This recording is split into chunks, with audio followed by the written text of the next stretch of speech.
என்ன இழுத்துட்டு வர? எதுவா இருந்தாலும் அங்கேயே வச்சு சொல்ல மாட்டியா? எனக்கு ரூம்ல படுத்தாதான் தூக்கம் வரும். எனக்கு ஏன் ரூம்ல படுத்தாதான் தூக்கம் வரும். பாப்போல கொஞ்சமாவது எங்களுக்கு ஹெல்ப் பண்ணணும்னு நினைக்கலாம்ல. நான் யாருக்கு ஹெல்ப் பண்ணணும்னு அவசியம் இல்ல. மரியாதையா அவங்க 2 பேத்தையும் ரூமை விட்டு வெளியே அனுப்பு. முடியாது. உனக்கு ஏதாவது பிரச்சனைனா நேரா போய் பாப்பா கிட்ட சொல்லு.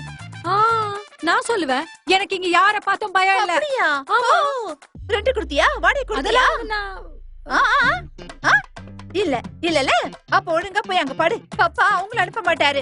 பொண்ணதான் வெளிய அனுப்புவாரு. பாப்ஸ் அப்படி சொல்லுவாரு. ஆமா அப்படிதான் சொல்லுவாரு. சரி அப்படினா நான் இங்கே வழிக்கு வந்தியா? இவ்வளவு நேரம் நான் இததானே சொன்ன, கேட்டிருக்கலாம்ல. வா வந்து படு வா. என்னடி ஆச்சு? என்ன சொல்றது, ஒரு வழியா சமாளிச்சுட்டேன். உனக்கு தான் தெரியும்ல, எப்பவுமே இவங்க குணம் இதுதானே. அவங்களே அடிச்சுக்கிட்டு அப்புறம் சரியாயிடுவாங்க. சரி, அவங்க இன்னும் எத்தனை நாளைக்கு இங்க தங்க போறாங்க? நாளைக்கு காலையில கிளம்பிடுவாங்க. நாளைக்கு காலையில கிளம்பிடுவாங்களா?